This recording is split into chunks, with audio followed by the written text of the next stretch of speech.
Hello, this is Bullet, aka the Passive Aggressive Sherpa. In today's video, I want to go into some more specifics about Gambit and how to play it. The gameplay shown here is from the very last match we could play before the free Gambit trial ended. We were literally flying into the match at 10 a.m. Pacific Standard Time, and it still let us play the full match. I spent the previous day playing solo, and it wasn't the best experience because Bungie had disabled players from being able to join mid-game. There were several times, or several games I played where it was me alone against an entire full fire team. Other times, one by one, my team would leave. Sometimes the opposing team would all just back out. So though I was loving the game itself, playing it during the free trial wasn't as much fun as I knew it could be because I was playing it alone. Then in the final hours of the free trial the next morning, it was so awesome being able to go in with my clanmates. We were doing pretty well, and having a fire team you can communicate with really makes it more fun. I didn't notice anyone quitting on the other team. There were 3 in my fire team and 1 random every match, and I believe we won 2 of the 3 matches. Playing with a team is great, but once they allow for mid-game entry, I think it'll be just as fun for solo players too.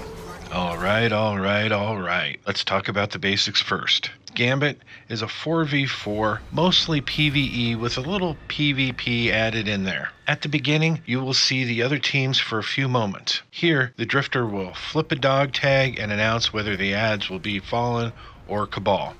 The Drifter, he's similar to Shaxx, or similar to Shaxx's character in that he hosts the matches and calls the action. I'm guessing that every map will have a choice of different ads that'll appear in the map, but we'll see on Tuesday. Each team is spawned onto their own map. Each map is identical. And the first thing you're going to want to do is start taking out the ads that spawn on your side of the map. As of right now in the game, there are just 3 places the ads primarily spawn from. Every ad will drop what's called a mote. The higher level the ad, the more motes it will drop when you defeat it. You will want to deposit these motes into your bank. It's located in the middle of the map. The goal at this point is to bank as many motes as you can. Once your team has banked a total of 75 motes, several high-level bosses will spawn into the area around the bank. The main one is called the Primeval.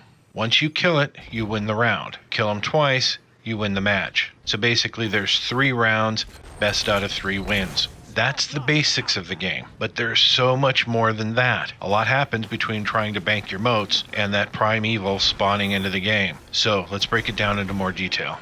These motes are everything. They are the most important thing in this game. Managing them properly is how you win the game. You see, your team banks don't stay open the entire time. Every time you deposit a minimum of 5 motes into your bank, it will spawn what's called a blocker onto your opponent's side. When this happens, their bank lowers into the ground and they can't deposit any more motes until they kill that blocker or blockers. But the same goes for you. If they deposit 5 motes, 5 or more motes, it'll shut down your bank until you kill those blockers. The more motes deposited at a time, the harder it will be to kill the blocker you send over. 5 motes drops in a small blocker, 10 gets you a larger blocker, and the max is 15, and that drops a major blocker. Things to note: you can send over multiple blockers. There were times when playing yesterday solo against a full team, there were more damn blockers on my side than I could count. It was insane. These blockers were so effective. I wasn't able to do much of anything because there were a ton of blockers that constantly shoot and spit fire and ogre beams at you. Then there's the regular ads that spawn into those 3 areas mentioned earlier. And if that's not enough, once your team or the opposing team banks 25 motes, it opens a portal to the other team's side. So I had to contend with all of that, plus someone from the opposing team trying to kill me. So having a capable fire team and knowing what you're doing helps. In this case, I didn't have a capable fire team, and I didn't know what the hell I was doing. But this brings up our next point.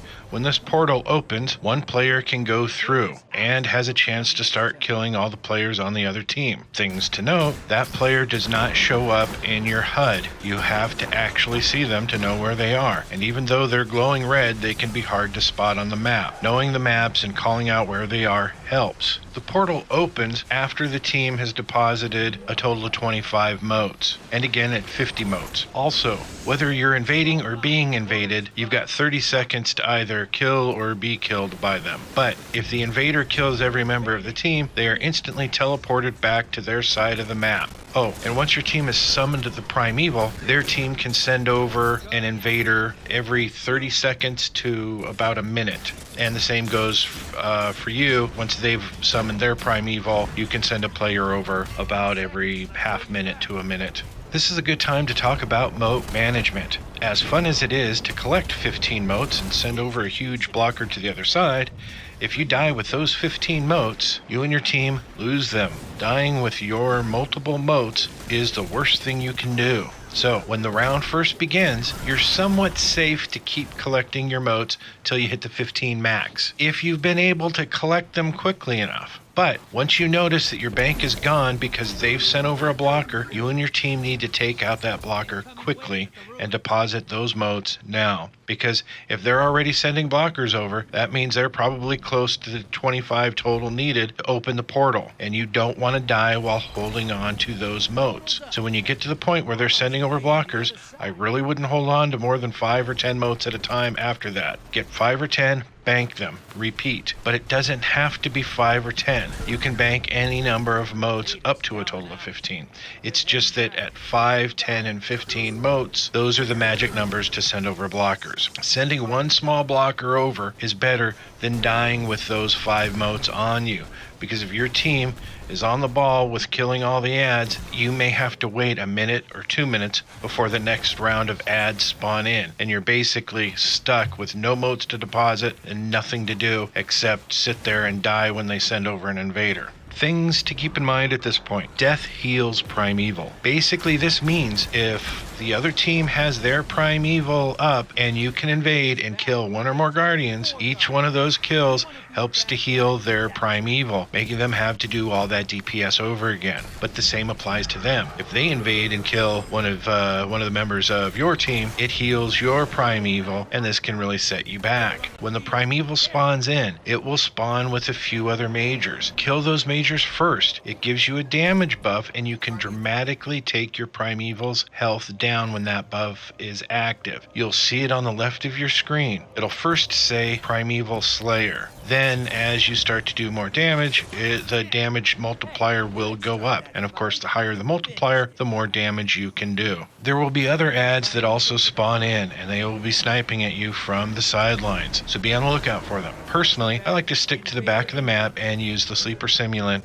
or the Whisper to do boss damage. And it keeps me in a good, mostly safe position to snipe any invaders, mostly. Some other good tactics to note. When you invade, your character has a bit of a buff, so you're a little harder to kill. Have your super ready if needed. Make sure you have plenty of heavy ammo or special ammo. Don't go in there empty-handed and expect to do any good. Also, and this is really important, every member of their team is highlighted in red. Well, the names over their heads are in red, and you can see them from anywhere on the map. But there will be a number prior to their names. That number is how many motes they're holding on to. A good tactic is to have your team send over a few blockers first, then send over your invader. This means they can't bank their motes because their bank is down. When you get to the other side, look for the player with the highest number next to his name and go for them. Killing that one guy is worth more than killing 3 other players that have no motes or only a couple of motes to their name. You can tell if the team is holding motes by looking at the top of your screen. There's a bar with different colors on it. The grayer the bar is,